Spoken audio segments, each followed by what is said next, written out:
and I am Mecha Random 42, your favorite YouTube harpy. Yet another bit of Ackbar news. Just complete and utter disrespect to pretty much anybody who plays this character, it seems, from the franchise, from Disney. The actor who played Admiral Ackbar isn't happy about Star Wars The Last Jedi. Now, this is the guy in the costume. This is really similar to another story I did right after Star Wars Celebration. You remember when Tom Kane, who's in the costume, they were trying to shut him up about it. Well, there's another, yeah, I'll link that video in the description below too.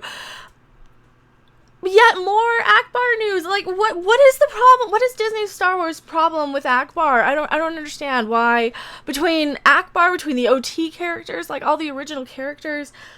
Oh Lord, what are you doing, Disney? What are you doing, Disney? We get it that the new characters don't sell merch, but man, be a little. Let's just take a listen here. Admiral Ackbar, the Mon Calamari who first appeared in '83's Return of the Jedi, my favorite Star Wars movie, by the way, and is best known for yelling, "It's a trap!" died off screen during The Last Jedi. Yeah, being sucked into space. Stay on the spaceship when the First Order fired upon a Resistance ship's bridge. General Leia didn't grab his collar as she used the Force to propel herself to safety either. The film's editor has already said he wondered if Ackbar's death should have been handled differently, and now the puppeteer behind the character is also questioning Ackbar's abrupt end. Same thing with us. We've been mad about it for, 2 years now, and I know, still bitching about Star Wars. It's just that now the actors are kind of coming out. Now the actors are coming out and saying, yeah, we're just as upset as you guys. We're just as upset as you guys. Also, hopefully my notification didn't pop up here. We'll just take a look. And I got a shout out to Data Racer for posting this. Go follow him on Twitter if you haven't. Let me see if I can move this a little better for you guys to see. We're just gonna listen to what he says here, and hopefully my audio is the right one selected. Yes, it is. Okay, here we go. So yeah, and shout out to Data Racer because he's kind of awesome and does so much of the investigative journalism behind the scenes. Between him and Ichibaka, I assume they're guys. I don't know. I'm assuming gender. Between these two individuals over on Twitter, you get a lot of really, really good, deep investigation anytime the media does something stupid. So here we go. And now this is a little choppy too. I'm gonna try and make it loud enough for you guys to hear.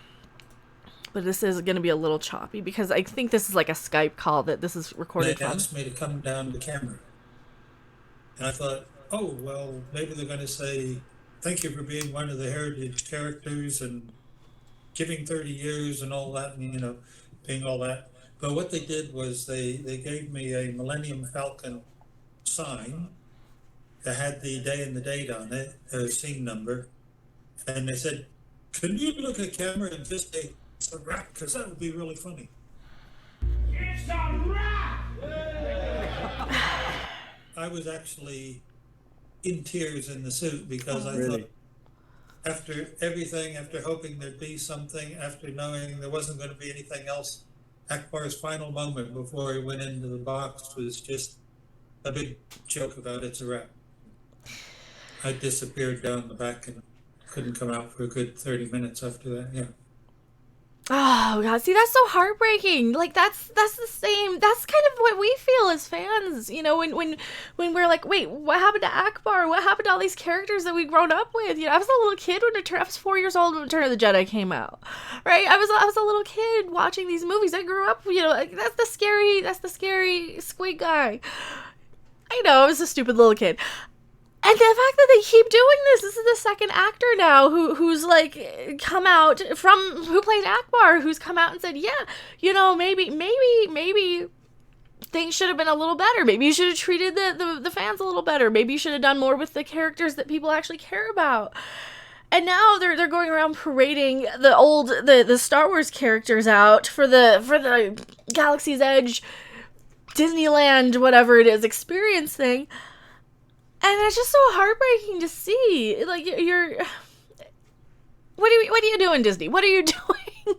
I want to be angry. I want to rant. I want to yell.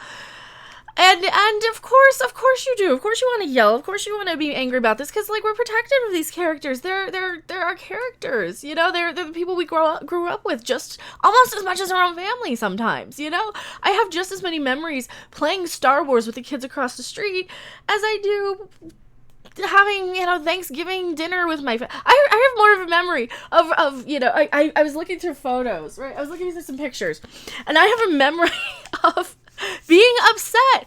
All right, so this is this photo time with Mecha.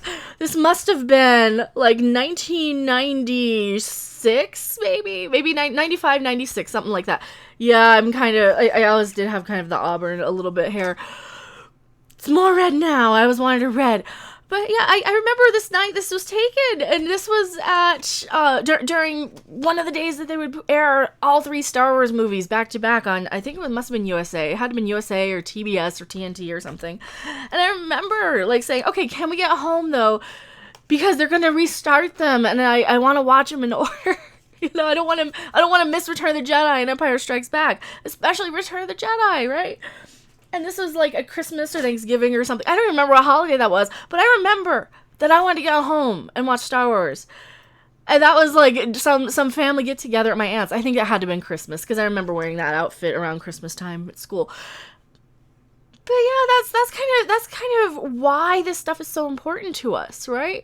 And no, we're not just whiny man babies. We're not just entitled bratty fans. You know, this stuff matters. It's stupid entertainment, pop culture, but it's that thing that's like right alongside your life. You know, you've got your friends, you got your family, you got the stuff that you bond over.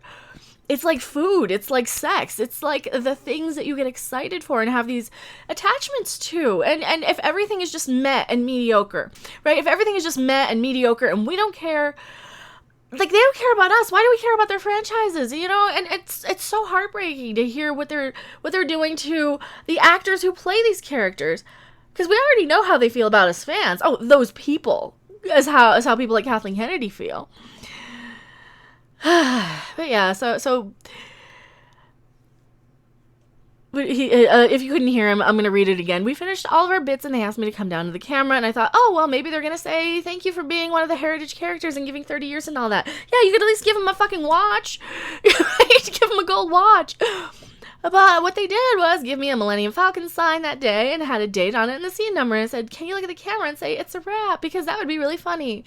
I was actually in tears in this suit because I thought after everything, after hoping there'd be something, after knowing there wasn't going to be anything else, Ackbar's final moment before he went into the box was a big joke about it's a wrap. I'm gonna start crying. Don't make me start crying. They just thought, wouldn't it be funny? And that was the sum total of my life as Ackbar. Oh, Rian Johnson, why? Why do you have to be so horrible to Star Wars? Why do you have to hate us so much? Why do you have to come in here with your big stupid round head, and I'm knocking everything over again, your big stupid round head, and just be so disrespectful to the characters we like? I mean, it's like a psychopath wrote it. It's like they don't care. It's like somebody just comes over and like, oh, you really like that? I'm going to break it. Oh, you really like that Star Wars thing? I'm going to break your Star Wars toy for you. I'm going to snap it like a twig. And because I don't care about it the way you do, and I'm going to take charge of it, and I'm going to buy all the Star Wars toys, and I'm just going to stomp them. Because I can. And that's what it feels like. That's what all of these Star Wars movies feel like anymore. You know, it's like they're just going to stomp on them because they can at this point. You know, they're just going to make whatever the hell they're going to make. They're going to do whatever they can do, the bare minimum effort, because we're going to buy it anyway. Because, oh, we're just the fans. We don't count. You know, or you're just the actors. You're just Mark Hamill. You don't count. You're just Carrie Fisher. You don't count. I got one more. I got one more thing to show you real quick here. Galaxies Edge opening. You got everybody there. You got as much. Carrie Fisher should really be there. Carrie Fisher should be there. I mean, it's heartbreaking she's not. It's heartbreaking she's not. Peter Mayhew's not there. Oh, this is. Harrison Ford. Yeah. And I know I've seen this clip. I've seen this clip before. They can't even get their opening right. They can't even coordinate something. They can't even watch and pay attention to your actor for the cue. Because okay, this just shows the lack of respect for the original characters even further. You have Harrison Ford out there. You can't just pay attention to him for 2 seconds to notice that he's gonna go. They're doing this bit here where he has to go and try and kickstart the Millennium Falcon by punching it or whatever. They can't even watch to see if he's going to improv something. They just have this on a timer. Or somebody's just like, oh yeah, at this point we do this. Just take a look here. I'm gonna try and mute it if they kick into the music because. Help us out with this thing. Well, I'll give it a try, Bob. Oh, he doesn't want to be there. This is contractual. This is just contractual at this point. Peter.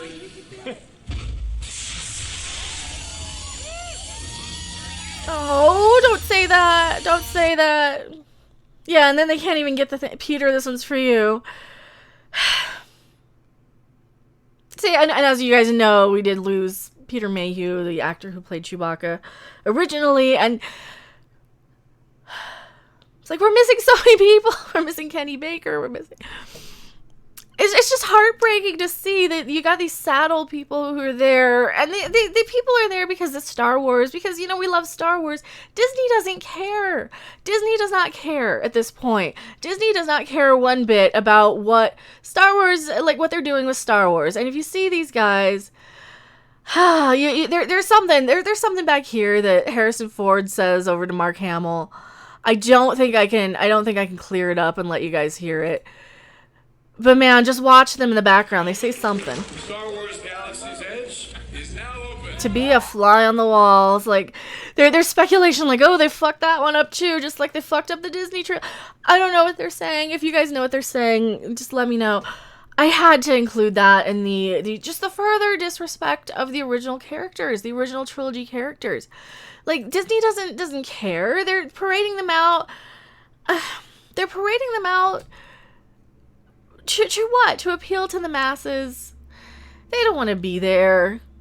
Mark Hamill, yeah, I love you, man. You're doing your best. I love you, Harrison Ford. Love you, Billy D. You guys, we're fans. We're all fans of you. Just what Bob Iger and Kathleen Kennedy and everybody did to it. Just what they did to the franchise. What Rian Johnson did to the franchise. You know, and there's nothing wrong with being disappointed. There's nothing wrong with defending. Like, seriously, that's what we're doing. That's at the end of the day, that's what we're doing. We're defending characters we grew up with. It's almost like we're defending our family. And you know what, Rian Johnson? You're the new whore that they trotted in, that they paraded around because you're wearing a mini skirt and you're saying the right thing and you're controversial and you're exciting. You know, but at the end of the day, we need the people who know what we're doing, you know. And that's all it is. That's all it feels like, is that Kathleen Kennedy brought in Rian Johnson to direct The Last Jedi, and all these people doing whatever they're doing to come in and just be the fresh blood, be the hot young midlife crisis. You know, they're the sports car, they're the bimbo, right? But we don't want that, you know, and piss us off enough, and we're just gonna move on, and a lot of us already have.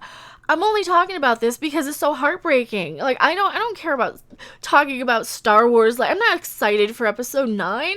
I love Return of the Jedi. I love Empire Strikes Back. I love Star Wars. I'm not calling it A New Hope. I was always Star Wars when I was a kid. I love those movies. You know, they're part of who we are. And I'm sorry, I just had to say how heartbreaking it is that for both of these actors now who played Admiral Ackbar, it's just between Tim Rose and Tom Kane, and both of them have been so just not treated very well from Disney, in my opinion. I mean, what do you guys think? Tell me what you guys think in the comment section below. This is kind of a longer video than I intended, but I did want to at least bring in that Galaxy's Edge footage, and thank you guys so much for sending me that and the Ackbar stuff. I am Mecha42, and as always, I will see you on the next video, or live stream, or a Midnight's Edge After Dark, or in Creepy Little Book. Bye! Thanks for watching! If you liked it, make sure to hit that like button, and if you want to see more, don't forget to subscribe. See you in the next video. Bye!